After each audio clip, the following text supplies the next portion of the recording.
అందరికీ నమస్కారం. తెలుగు కథల నిలయం ఛానల్‌కి స్వాగతం.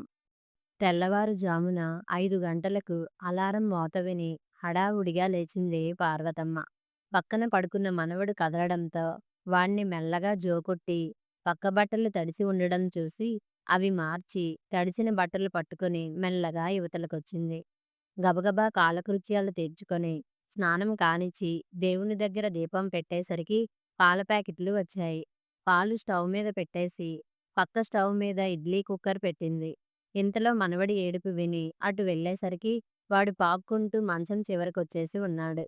క్షణకాలం గుండె దడదడలాడింది ఆమెకు. ఒక్క అడుగులో వెళ్ళి వాణ్ణి అందుకుంది. వాడు పక్కంతా పాడు చేసేశాడు. వాణ్ణి అలాగే బాత్రూంలోకి తీసుకెళ్ళి శుభ్రం చేసి తీసుకొచ్చేసరికి పొయ్యి మీద పాలు పొంగిపోయి స్టవ్ ఆరిపోయి ఇల్లంతా గ్యాస్ వాసన వచ్చేస్తోంది. గబుక్కున వెళ్ళి స్టవ్ ఆర్పి మనవడిని చంకనేసుకుని వాడికి పాలు కలపబోయింది. వాడు చేతి మీద ఒక్కటి కొట్టేసరికి చేతిలో పాల గ్లాస్ కింద పడి పాలన్నీ ఒలికిపోయాయి. వాణ్ణి ఎత్తుకుని పాలు కలపడం కుదిరే పని కాదని వాణ్ణి హాల్లో కూర్చోబెట్టి ఆటబొమ్మలు వాడి ముందు పెట్టి వంటగదిలోకి వెళ్ళింది. పాలు కలిపి చల్లారబెట్టి సీసాలో పోస్తుండగా కెవ్వుమన్నాడు పిల్లాడు. పార్వతమ్మ వెళ్లి చూసేసరికి అప్పుడే గది తలుపులు తెరుచుకొని పరుగులాంటి నడకతో వచ్చి కొడుకుని ఎత్తుకుంది భారతి. ఆటబొమ్మ నోట్లో పెట్టుకోబోతుండగా గట్టిగా తగలడంతో పెదవి చిట్లి రక్తం కారింది. ఏంటమ్మా పిల్లాడిని ఎలా వదిలేశావ్? చూడు ఎలా దెబ్బ తగిలించుకున్నాడో. ఊరుకో నాన్నా, ఊరుకోరా! కొడుకును సముదాయించ చూస్తోంది భారతి. ఇప్పుడేనమ్మా వీడినిక్కడ వదిలి పాలు కలిపి తెద్దామని వంటగదిలోకి వెళ్ళాను. అబ్బబ్బా! ఏంటీ గోల? ప్రశాంతంగా పడుకోడానికి కూడా వీలు పడ్డం లేదు ఈ కొంపలో. రాత్రి పొద్దుపోయి వచ్చాను కదా! ఓ అరగంట పాటు ఎక్కువసేపు పడుకుని లేద్దామంటే చేపల మార్కెట్‌లా రణగొణ ధ్వని చేస్తున్నారు. ఏయ్ భారతి! ఏంటే బాబుగాడి నోట్లోంచి రక్తం వస్తోంది? ఛ! ఇంట్లో ఇద్దరు ఆడవాళ్ళున్నారు. ఒక చంటి బిడ్డని చూసుకోలేకపోతున్నారు. నీకసలు బుద్ధుందా భారతీ? వాడు చూడు ఎలా ఏడుస్తున్నాడో. పిల్లాడిని సముదాయించడం కూడా చాతకాదు. వెధవ పెంపకం. అలా పెరిగొచ్చావు. భార్యని చీవాట్లేస్తూనే టవల్ పట్టుకొని బాత్రూంలోకి నడిచాడు భాస్కర్. చూడమ్మా, నీ మూలంగా నీ అల్లుడితో నేను చీవాట్లు తినాల్సి వచ్చింది. ఇదిగో ముందు వీడి ఏడుపు ఆపించి పాలు పట్టు. నేను త్వరగా రెడీ కావాలి. రోజూ కంటే అరగంట ముందే బ్యాంకుకి వెళ్ళిపోవాలి. టిఫిన్ రెడీ అయిందా లేదా? ఓ గంట ముందు లేస్తే పనులు త్వరగా అవుతాయి. ఆయన నేను బయటికెళ్ళిపోయాక నీకంతా ఖాళీయే కదమ్మా! అప్పుడు నువ్వు కావాల్సినంత రెస్ట్ తీసుకుంటున్నావు. సర్లే నీతో మాట్లాడుతూ ఉంటే కుదరదు గానీ పిల్లాన్ని జాగ్రత్తగా చూసుకో. కొడుకుని తల్లికి అప్పగించి అక్కడ్నుంచి కదిలింది భారతి. మొహం చిన్నబుచ్చుకుంది పార్వతమ్మ. రోజూ వింటున్న మాటలే అయినా మనస్సు చివుక్కుమంటూనే ఉంటుంది ఆమెకు. టిఫిన్, కాఫీ ఇచ్చి అల్లుణ్ణి, కూతుర్ని బయటకు పంపేసరికి ఎంతో అలసటగా అనిపించింది పార్వతమ్మకు. మనవడికి స్నానం కానిచ్చి వాణ్ణి నిద్రపుచ్చి మళ్ళీ వంటగదిలోకి చొరబడింది.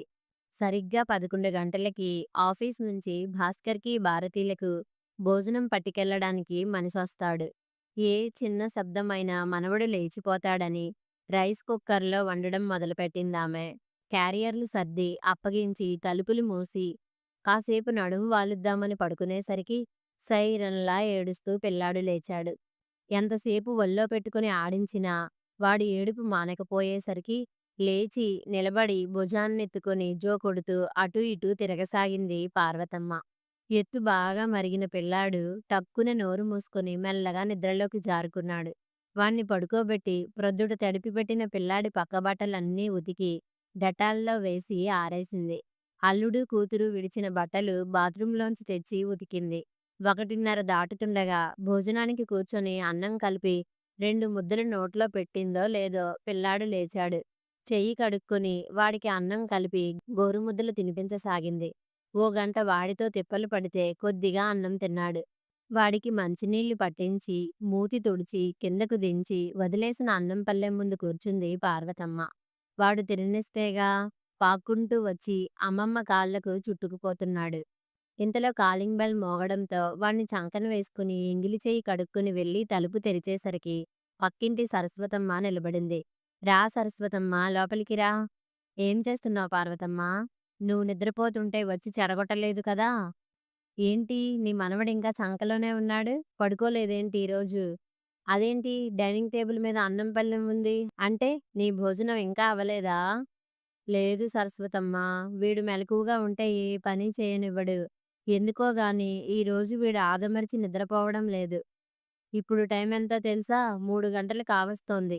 నా భోజనం అయి కాసేపు కునుకు తీసి టీ కూడా తాగి వచ్చాను. ఏంటిది పార్వతమ్మా? ఈ వయసులో టైం ప్రకారం తినకపోతే ఎలా? నీ ఆరోగ్యం పాడవదు. వాడిని ఇలా ఇచ్చి నువ్వు భోజనం చేయి. పిల్లాడ్ని చేతుల్లోకి తీసుకుంది సరస్వతమ్మ. పార్వతమ్మ భోజనం కానిచ్చి వచ్చి కూర్చుంది. ఏంటి పార్వతమ్మ కబుర్లు?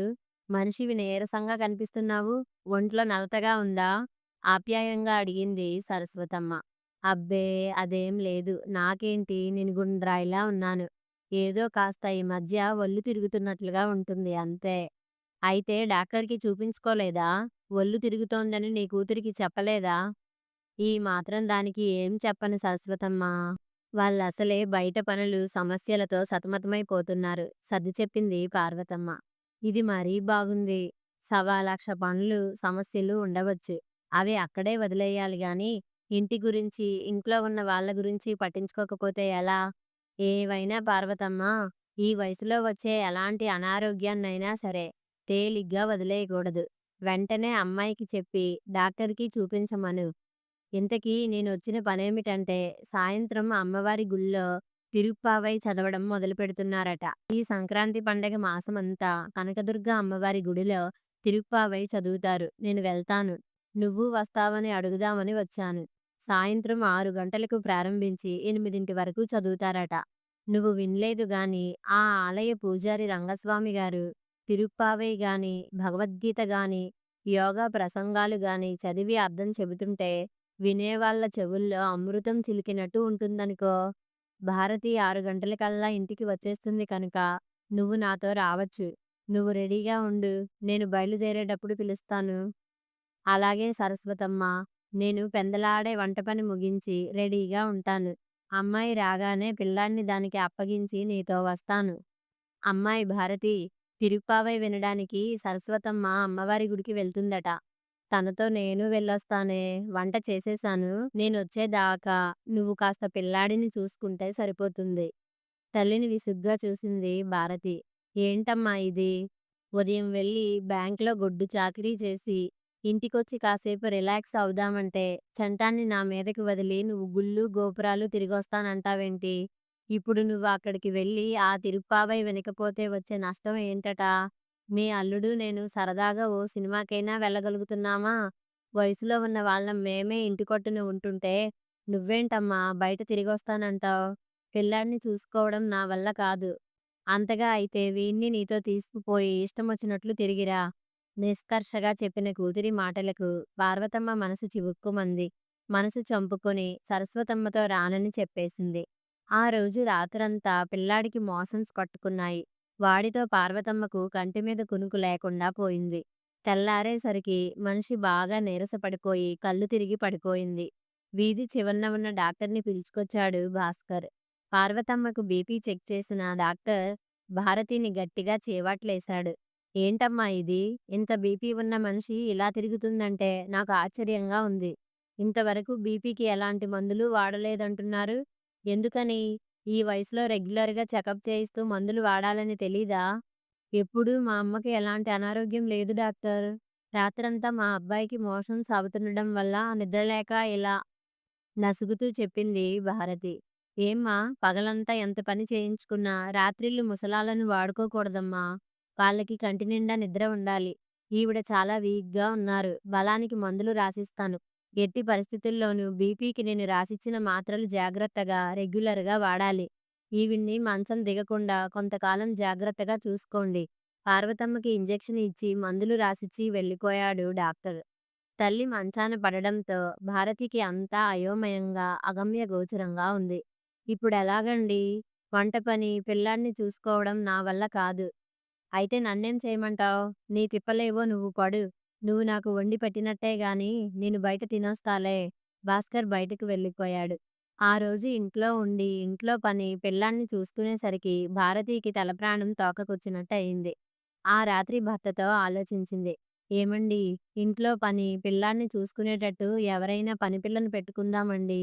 ఇంక మా అమ్మ వంట పని, ఇంటి పని చేస్తూ మన బాబుని చూసుకోలేదనిపిస్తోంది. ఏమంటారు? నేనేమంటాను? అయినా అనడానికేముంది? రోజంతా ఇంటి దగ్గరుండే పని మనిషిని పెట్టుకోవాలంటే కనీసం నెలకి రూ. 1000 జీతమివ్వాలి. ఓ ప్రక్కన మీ అమ్మను ఇంట్లో ఉంచుకొని పోషిస్తున్నాం. ఇద్దరు మనుషుల్ని పోషించడం అంటే మాటలనుకుంటున్నావా? ఇద్దరం ఉద్యోగాలు చేసుకుంటున్నాం కనుక ఈ ఫ్లాట్ కొనుక్కోగలిగాం. దాని గురించి మన సాలరీలో ఎంతో కట్ అయిపోతుంది. ఇది తీరిపోగానే కారు కొనుక్కుందాం అనుకుంటే ఇప్పుడు నెలకు రూ. 1000 అదనంగా ఖర్చు చూపిస్తున్నావు. సరే ఏం చేస్తాం? కర్మ తప్పుతుందా? మూడో నాటికల్లా ఇంట్లో ఉండి పిల్లాడిని చూసుకోవడానికి పనిపిల్లని పెట్టింది భారతి. ఆ పిల్ల వచ్చాక పార్వతమ్మకు మరీ చికాకు ఎక్కువైపోయింది. పిల్లాడిని ఆడించడం పోయి వాడి బొమ్మలతో తన ఆడుకుంటూ, వాడిని పట్టించుకోకుండా వదిలేయడం, వాడిని చూస్తూ ఉండమని అప్పగించి కాసేపు పార్వతమ్మ నడుం వాలిస్తే చెయ్యి వాటంగల ఆ పిల్ల అన్నీ కాజేయడం, దొంగతిల్లు తినడం మొదలెట్టింది. దానికి వండి వాచుతున్నదే గాక పోలీస్ కుక్కలాగా ఆ పిల్లని కాపలా కాయాలంటే పార్వతమ్మకు తలనొప్పిగా ఉంది. అందుకే ఇలాంటి వాళ్ళు ఉంటారనే నేను ఇంట్లో ఉండే పనివాళ్ళను పెట్టడానికి ఇష్టపడను. నువ్వేమో కూర్చొని ఆ పిల్లని చూసుకోవడానికి బాధపడిపోతున్నావు. మరి ఆ పిల్లని ఉంచి దాన్ని కనిపెట్టుకుంటావో, నీ మనవడిని నువ్వే చూసుకుంటావో నీ ఇష్టం ఖచ్చితంగా చెప్పింది భారతి.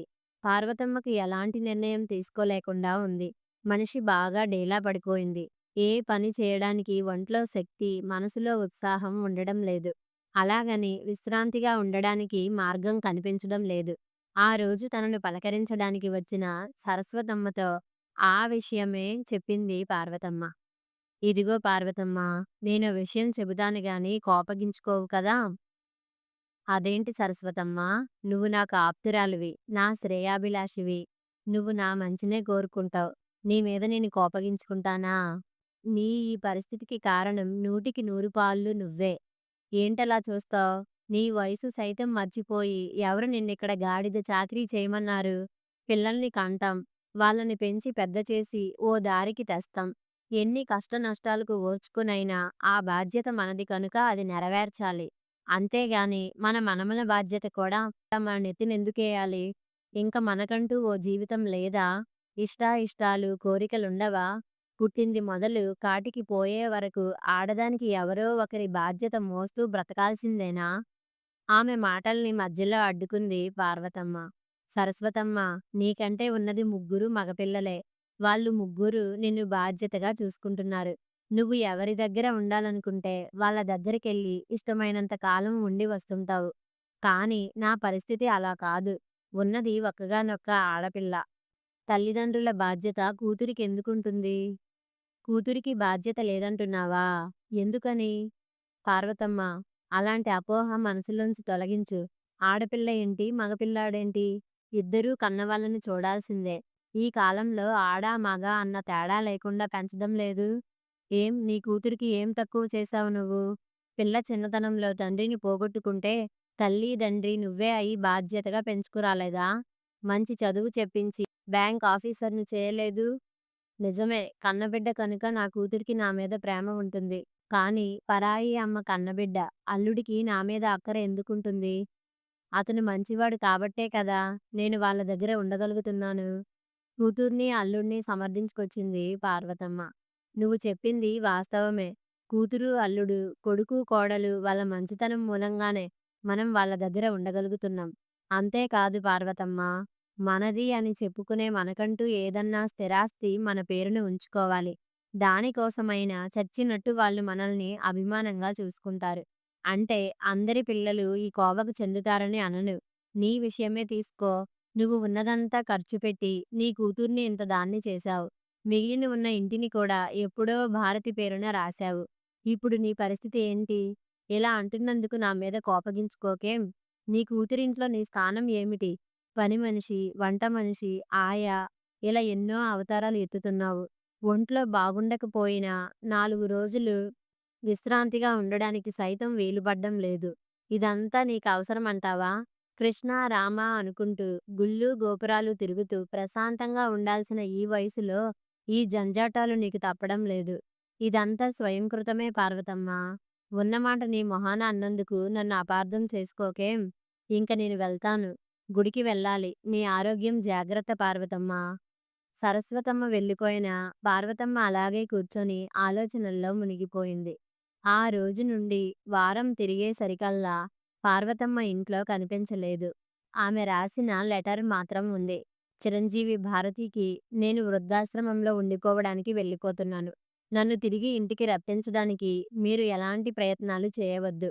మానసికంగా, శారీరకంగా ఎంతో అలసిపోయి ఉన్నాను నేను. ఇప్పుడు నాకు ఎలాంటి బంధాలు, అనుబంధాలు లేవు. ఎట్టి పరిస్థితుల్లోనూ నేను ఇంటికి రాను.